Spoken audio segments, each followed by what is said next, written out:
Welcome to Chandramax. So Indian எக்கனாமியில் வந்து top 500 MCQ வந்து எஸ்எஸ்சி ரயில்வே டிஃபென்ஸ் எக்ஸாம்ஸ்க்கு பார்த்துட்ருக்கோம். இது வந்து பார்ட் 5 வரைக்கும் நம்ம முடிச்சாச்சு. கண்டினியூஸாக பார்ட் 1லேருந்து பார்த்துட்டு வாங்க, அப்போ தான் ஒரு கண்டினியூஷன் கிடைக்கும். ஓகே, சரி. இதில் முதல் கேள்வி பாருங்கள். நம்ம வந்து போன வீடியோ வந்து 5 ஆண்டு திட்டங்களை பற்றி பார்த்தோம். இதுவும் 5 ஆண்டு திட்டங்களை பற்றி தான் இந்த வீடியோவும் இருக்கும். இந்தியாவில் வந்து பசுமை புரட்சி வந்து எந்த வகையான விதைகள் வந்து பார்த்துட்டிங்கன்னா முக்கிய பங்கு வகித்தன அப்படின்னு கேட்குறாங்க. So green revolution in India, அதில் வந்து பார்த்துட்டிங்கன்னா எந்த வகையான விதைகள் வந்து இம்பார்ட்டண்ட் ரோல் வந்து ப்ளே பண்ணுச்சு அப்படின்னா அது ஹை ஈல்டிங் வெரைட்டி, ரைட்டா? அதிக மகசூல் தரும் விதைகள் அல்லது அதிக விளைச்சல் கொடுக்கும் விதைகள். ஓகே, ஸோ அப்போ ஹை ஈல்டிங் வெரைட்டி சீட்ஸ் அப்படின்னா எந்த விதைகள் அப்படின்ட்டு பார்க்குறப்ப அது வந்து அரிசியின் விதை மற்றும் கோதுமையின் விதை. இதில் இந்த அரிசியின் விதை வந்து எங்கேருந்து வாங்கப்பட்டது அப்படின்னா பிலிப்பைன்ஸ் நாட்டிலிருந்து.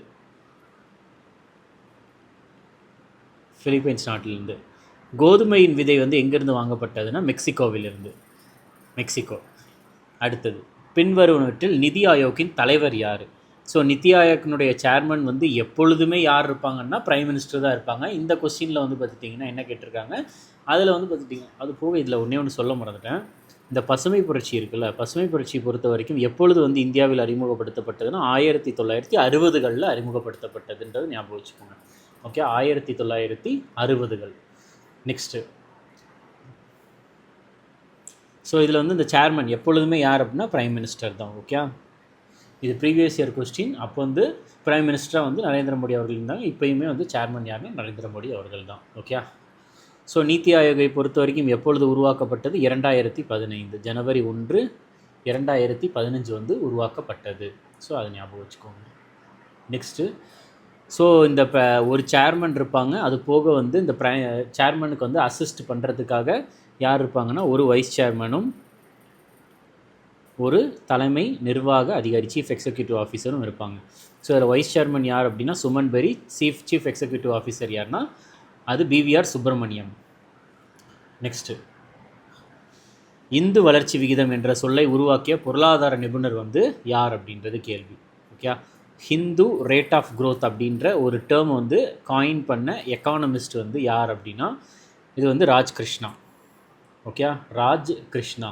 ஸோ இந்த ஹிந்து ரேட் ஆஃப் க்ரோத் அப்படின்றது என்ன சொல்கிறாங்க அப்படின்னா லோ ஆனுவல் க்ரோத், அதாவது இந்திய பொருளாதாரத்தினுடைய கம்மியான வருடாந்திர வளர்ச்சி விகிதத்தை தான் ஹிந்து ரேட் ஆஃப் க்ரோத் அப்படின்றாங்க. இதில் இங்கே கூட நான் போடுறேன். ஹிந்து ரேட் ஆஃப் க்ரோத் அப்படின்றது என்னென்னா,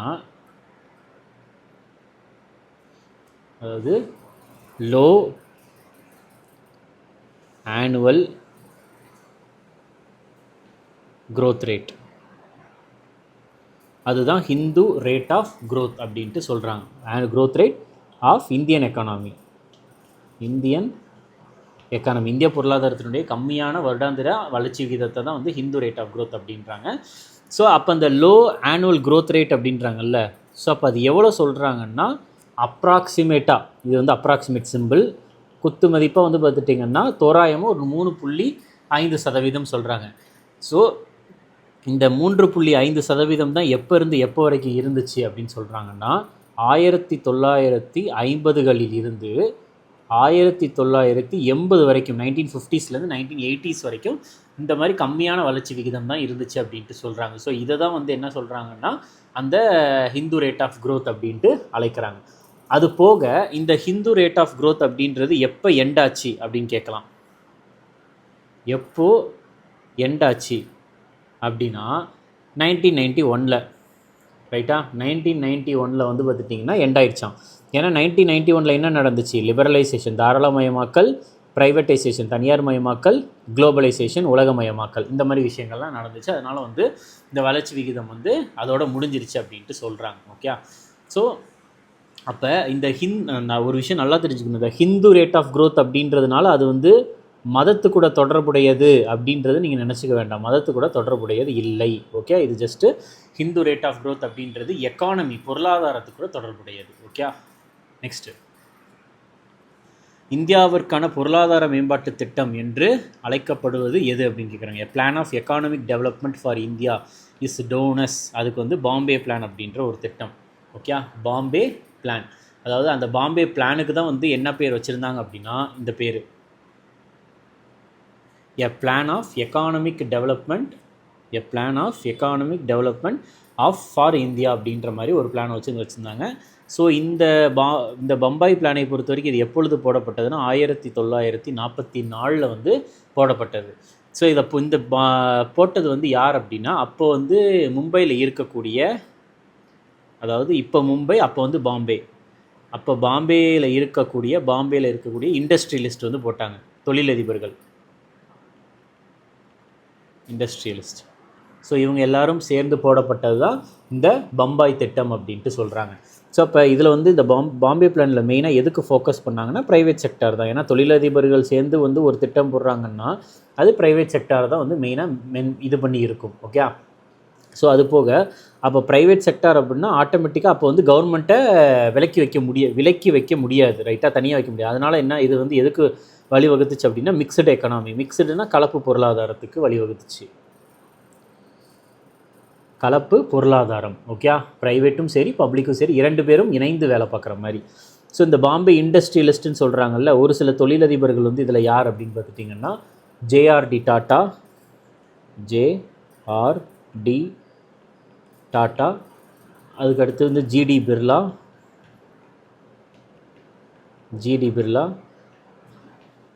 ஸோ இந்த மாதிரி நிறைய பேர் வந்து இதில் வந்து இருந்தாங்க. ஓகே, நிறைய பேர், பட் ஆனால் முக்கியமானவங்க இவங்க. ஸோ இதெல்லாம் வந்து ஞாபகம் வச்சுக்கோங்க. அதுக்கு அடுத்தது நெக்ஸ்ட் கொஸ்டின், இந்தியாவின் 15வது நிதி ஆணையத்தின் தலைவர் யார் அப்படின்றது கேள்வி. இந்தியாவின் 15வது நிதி ஆணையத்தின் தலைவராக இருந்தவர் வந்து யார் அப்படின்னா என்கே சிங் அவர்கள் தான். ஓகே, ஸோ நம்மளுக்கு இந்த ஃபினான்ஸ் கமிஷன் அப்படின்ற ஒன்று இருக்குது, ஆர்டிக்கல் 280க்கு கீழே. Okay, 15th finance commission.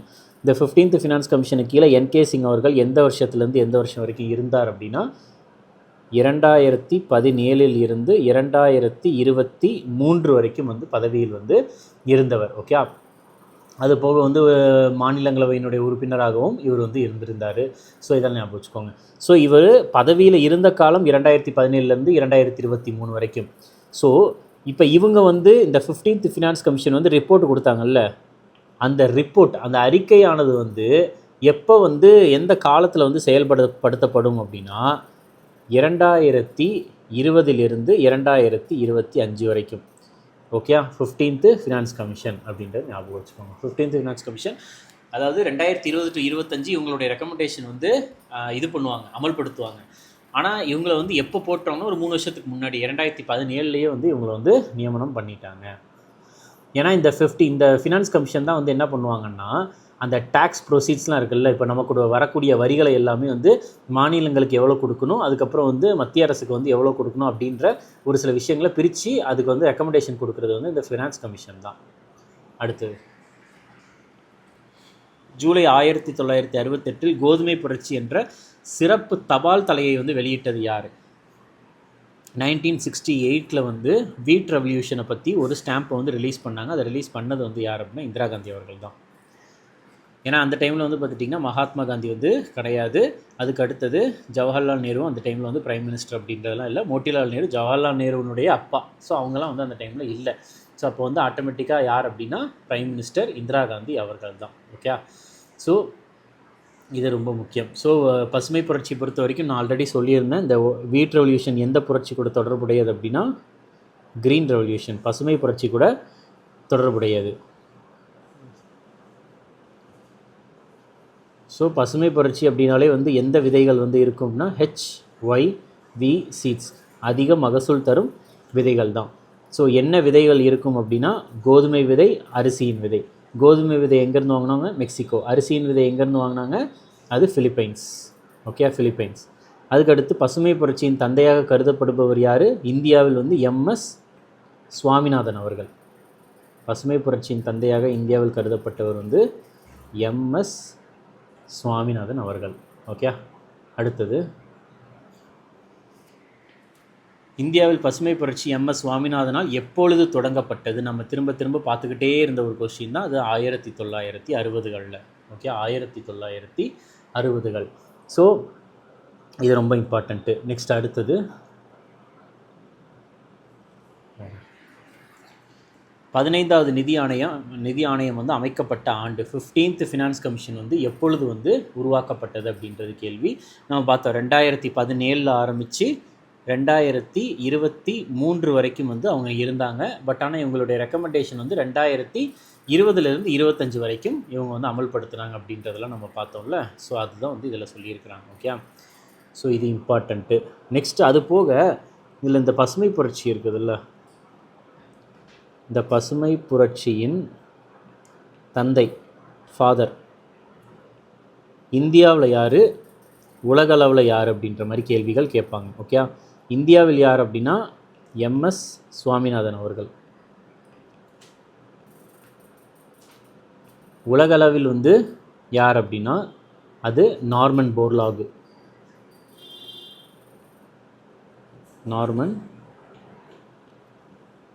Borlaug. Okay, so அதுக்கடுத்து இவர் MS சுவாமிநாதன் அவர்களுக்கு இந்திய அரசாங்கம் வந்து 2024 மிக உயரிய விருதான பாரத ரத்ன விருது வந்து கொடுத்தாங்க. ஓகே, நார்மன் போர்லாக் அவர்களுக்கு வந்து 1970 வந்து நோபல் பீஸ் பிரைஸ், அமைதிக்கான நோபல் விருது வழங்கப்பட்டது. ஓகே, அமைதிக்கான நோபல் விருது வழங்கப்பட்டது. இது ரொம்ப முக்கியம்.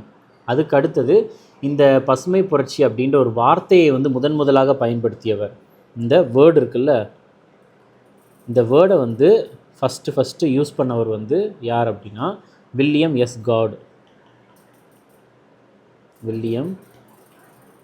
எஸ் கவுட் இவர் தான். ஓகே, அதுக்கடுத்து ஃபினான்ஸ் கமிஷனை பொறுத்த வரைக்கும் இது எந்த ஆர்டிக்கலுக்கு கீழே வருதுன்னா இந்திய அரசியலமைப்பில் அது ஆர்டிக்கல் 280க்கு கீழே வருது. ஃபினான்ஸ் கமிஷனை பொறுத்த வரைக்கும் ஆர்டிக்கல் 280க்கு கீழே வருது. ஸோ 2017 23 வரைக்கும் வந்து இது உருவாக்கப்பட்டிருந்தாலும் இவங்களுடைய அந்த ரெக்கமெண்டேஷன் இருக்குல்ல, ரெக்கமெண்டேஷன் வந்து எப்பொழுது வந்து அது நடைமுறைப்படுத்தப்படும் அப்படின்னா 2020 2025 வரைக்கும் இந்த காலகட்டத்தில் தான் வந்து அமல்படுத்தப்படும். ஸோ இப்போ வந்து பார்த்துட்டிங்கன்னா 16th ஃபினான்ஸ் கமிஷனே வந்து போட்டுட்டாங்க. இப்போ வந்து 16th. ஸோ அப்போ 15th ஃபினான்ஸ் கமிஷனுக்கு, ஸோ ஒரு விஷயம் நல்லா தெரிஞ்சுக்கோங்க, இது ஃபினான்ஸ் கமிஷன், இது வந்து ஃபினான்ஸ் கமிஷனுடைய சேர்மன். ஸோ ஃபஸ்ட்டு ஃபினான்ஸ் கமிஷனுடைய சேர்மன் வந்து யார் அப்படின்னா KC நியோகி.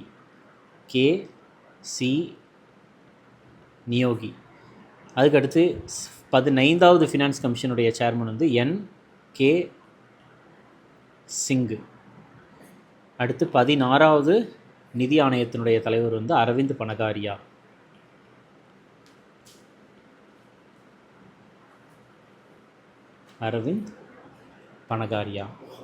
ஓகே, ஸோ இது இம்பார்ட்டண்ட். அதுக்கடுத்து இவங்களுடைய டேர்ம் அப்படின்ட்டு பார்க்குறப்ப KC நியோகி 1952 to 57 வரைக்கும் இருந்தாங்க. NK சிங் அவர்களை பொறுத்த வரைக்கும் இவங்க வந்து இவங்களுடைய அந்த அமல்படுத்தப்பட்ட பீரியட் அப்படின்ட்டு பார்க்குறப்ப இது 1952 to 57 அப்படின்ற மாதிரி தான் நம்ம சொல்லுவோம். ஓகே, 51 அப்பாயிண்ட் பண்ணியிருப்பாங்க. பட் ஏன்னா இவங்களுடைய ரெக்கமெண்டேஷன் வந்து 52 to 57. இதுவே அரவிந்த் பனகாரியாவை பொறுத்த வரைக்கும் 2026 to 2031. ஓகே, ஸோ இது இம்பார்ட்டண்ட்டு. நெக்ஸ்ட் அடுத்தது பாருங்கள். ஸோ இதில் என்ன கேள்வி கேட்டிருக்கிறாங்க அப்படின்னா, எந்த ஆண்டில் வந்து அப்போதைய இந்திய பிரதமராக இருந்த இந்திரா காந்தி அவர்கள் பசுமை புரட்சியை தொடங்க கோதுமை புரட்சி என்ற சிறப்பு அஞ்சல் தலைகளை வந்து வெளியிட்டார். ஸோ கேட்குறது என்னென்னா, பிரைம் மினிஸ்டர் ஆஃப் இந்தியா அப்போ வந்து இந்திரா காந்தி அவங்க வந்து பார்த்துட்டிங்கன்னா ஒயிட் ரெவல்யூஷன் அப்படின்ற ஒரு இதில் வந்து ஸ்பெஷல் ஸ்டாம்ப் வந்து க்ரீன் ரெவல்யூஷனுக்கு கீழே வந்து அந்த பசுமை புரட்சியை தொடங்குவதற்கு ஒரு ஸ்டாம்ப் வந்து வெளியிட்டாங்க. அது வந்து எந்த ஆண்டுன்றது தான் கேள்வி. இப்போ தான் கொஞ்ச நேரத்துக்கு முன்னாடி அதை பார்த்தோம். So special stamp July 1968. So இப்போ ஆன்சர் என்ன அப்படின்னா 1968 தான், 1968 தான் வந்து வெளியிட்டாங்க. ஓகே, ஸோ பசுமை புரட்சியில் என்னெல்லாம் இருந்துச்சு, HYV சீட் அதிக மகசூல் தரும் விதைகள். இந்திய அளவில் தந்தை MS சுவாமிநாதன், உலகளவில் தந்தை நார்மன் போர்லாக். இந்த வார்த்தையை முதலாக பயன்படுத்தியவர் வில்லியம் காடு. எந்த விதைகள் வாங்கினாங்க? கோதுமை விதைகளை மெக்சிகோவிலிருந்தும் அரிசியின் விதைகளை வந்து பிலிப்பைன்ஸ் நாட்டிலிருந்தும் வாங்கினாங்க. ஓகே, இதெல்லாம் வந்து ரொம்ப இம்பார்ட்டண்ட்டான டேர்ம்ஸ். அடுத்தது இதில் என்ன கேள்வி கேட்டிருக்காங்க அப்படின்னா, பின்வருவனவற்றில் இந்திய திட்டக்குழுவின் துணைத் தலைவராக பணியாற்றியவர் யார்? Deputy chairman of planning commission of India. So இந்த பதவியில் வந்து இருந்திருந்தவர் யார் அப்படின்றது கேள்வி. பிரணாப் முகர்ஜி அவர்கள். பிரணாப் முகர்ஜி அவர்கள். ஏன்னா இவங்கெல்லாம் வந்து பார்த்துட்டிங்கன்னா ரொம்ப வருஷத்துக்கு முன்னாடி இருந்தவங்க. பட் ரீசெண்ட் டைம்ஸில் வந்து யார் இருக்காங்கன்னா அது பிரணாப் முகர்ஜி அவர்கள் தான். சரியா? ஸோ இவர் தான் வந்து டெப்யூட்டி சேர்மன். எந்த வருஷத்தில் இருந்துச்சுன்னா 1961 to 66 வரைக்கும் பிரணாப் முகர்ஜி அவர்கள் வந்து டெப்யூட்டி சேர்மன், துணைத் தலைவராக இருந்தார். எதுக்கு அப்படின்னா பிளானிங் கமிஷனுக்கு. இப்போ அதுவே வந்து பிரணாப் முகர்ஜி அவர்கள் வந்து இந்தியாவினுடைய குடியரசுத் தலைவராகவும் இருந்தார், பிரசிடெண்ட். இது எந்த வருஷம் அப்படின்னா 2012 2017 வரைக்கும் இந்தியாவினுடைய குடியரசுத் தலைவராக இருந்திருக்கிறார். ஓகே, யார்? பிரணாப் முகர்ஜி அவர்கள். நெக்ஸ்ட் அடுத்தது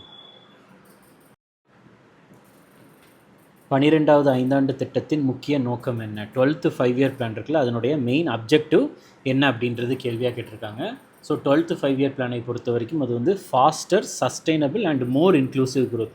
ஏன்னா கடைசி ஐந்தாண்டு திட்டம் அப்படின்றப்ப வேகமான, நிலையான மற்றும் மிகவும் உள்ளடக்கிய வளர்ச்சியாக இருக்கணும் அப்படின்ற ஒரு கருப்பொருளை வந்து ஃபிக்ஸ் பண்ணுறாங்க. ரைட்டா? ஸோ நார்மலாக வந்து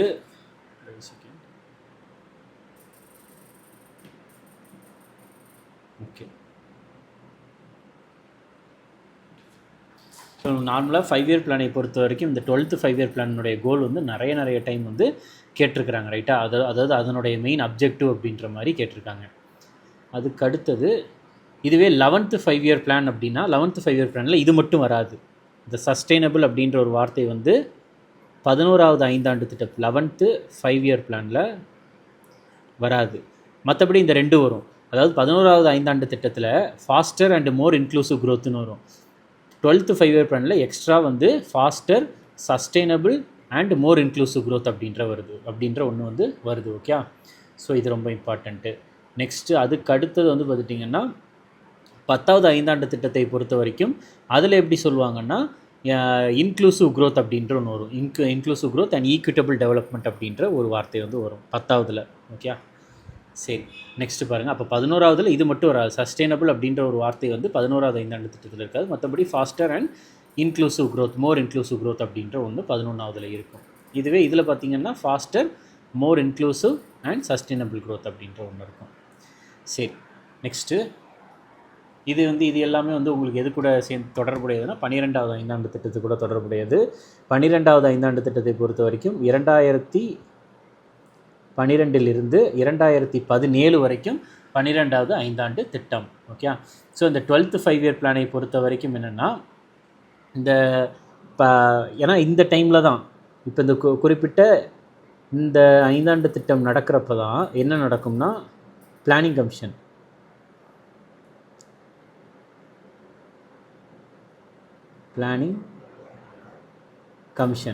ஸோ பிளானிங் கமிஷன் வந்து 2015 வந்து என்ன ஆயிரும் அப்படின்னா பிளானிங் கமிஷனை வந்து கேன்சல் பண்ணிடுவாங்க, அதாவது கலைச்சிருவாங்க.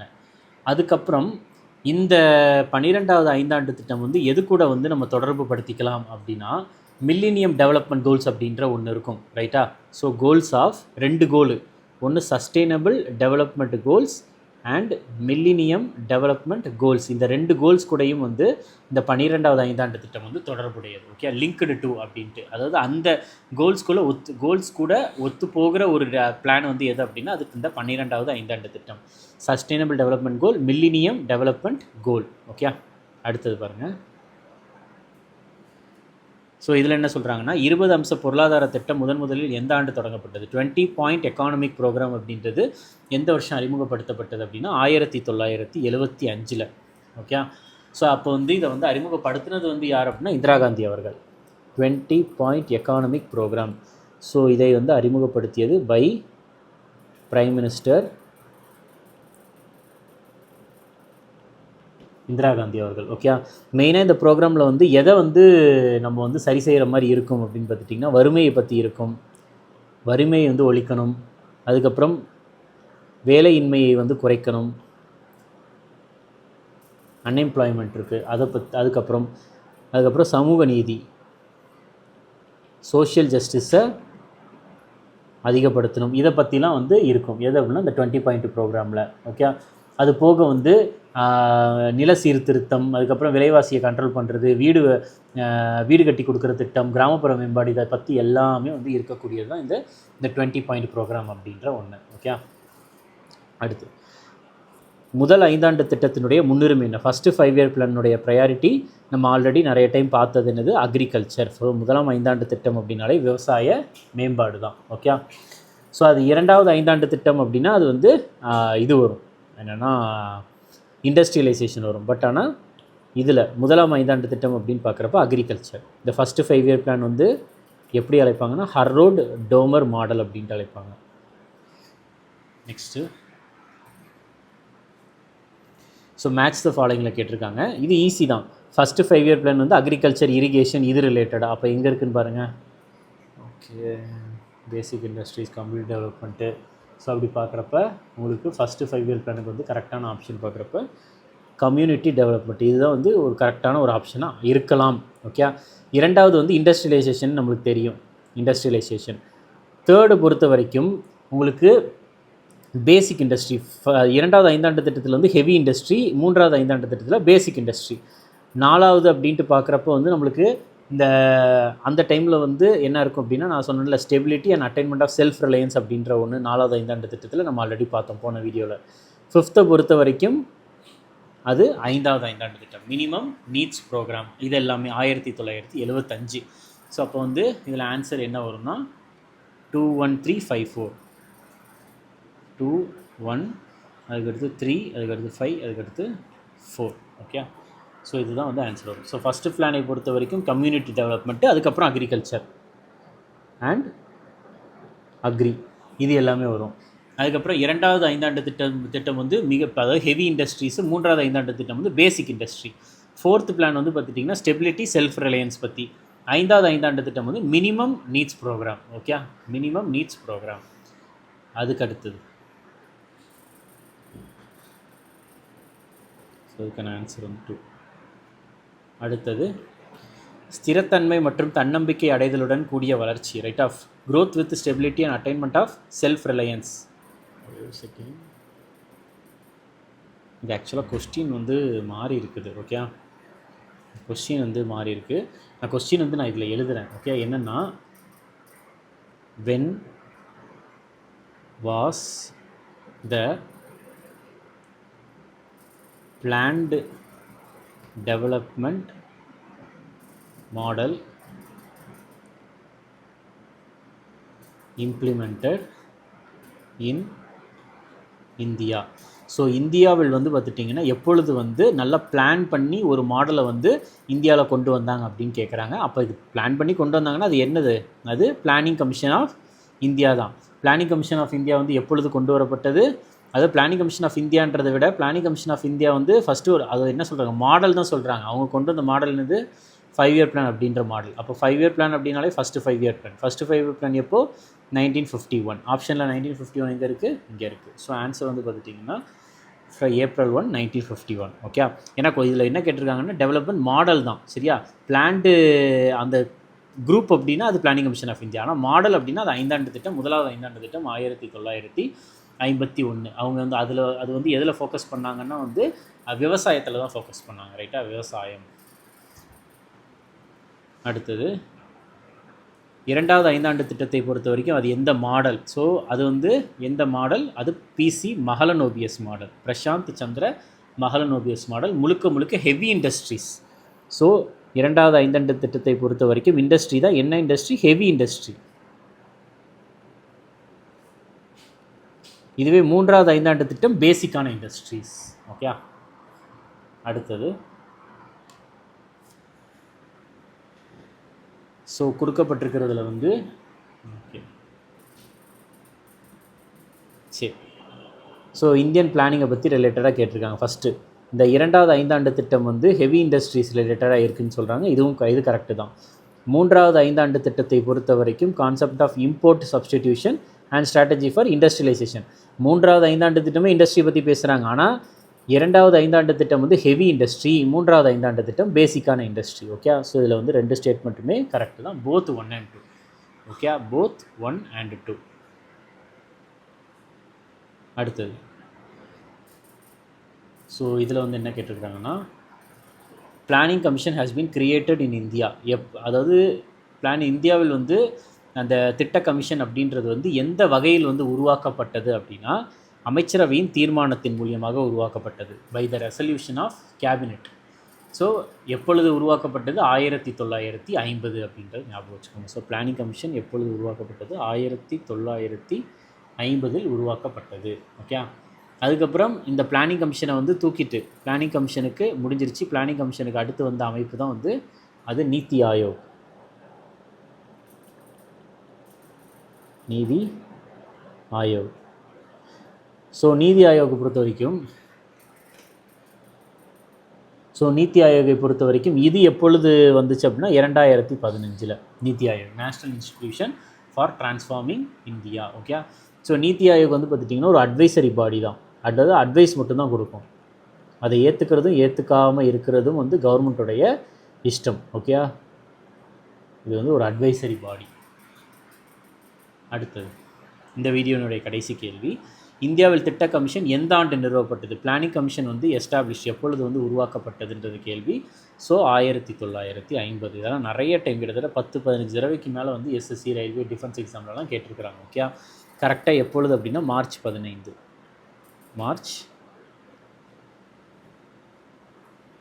வந்து உருவாக்கப்பட்டது. எப்படி உருவாக்கப்பட்டது? கேபினெட் ரெசல்யூஷன் மூலியமாக, அமைச்சரவையினுடைய தீர்மானத்தின் மூலியமாக உருவாக்கப்பட்டது. ஓகே, ஸோ இதனுடைய சேர்மனாக வந்து யார் இருப்பாங்கன்னா, யாரெல்லாம் அப்போ பிரதம மந்திரியாக இருப்பாங்களோ அவங்க தான் வந்து இருப்பாங்க. ஸோ அப்போ வந்து இந்த பிளானிங் கமிஷனுடைய முதல் சேர்மன். ஸோ அப்போ சேர்மன் அப்படின்றது ஓகே. ஸோ ஃபஸ்ட்டு சேர்மன் வந்து யார் அப்படின்னா அது ஜவஹர்லால் நேரு அவர்கள் தான். ஓகே, ஸோ இதுதான் வந்து பார்த்துட்டிங்கன்னா நம்மளுக்கு இந்த வீடியோவை பொறுத்த வரைக்கும். நெக்ஸ்ட் வந்து பார்த்துட்டிங்கன்னா அடுத்த செட் ஆஃப் 20 கொஸ்டின்ஸ் வந்து நம்ம பார்க்கலாம். Okay, thank you.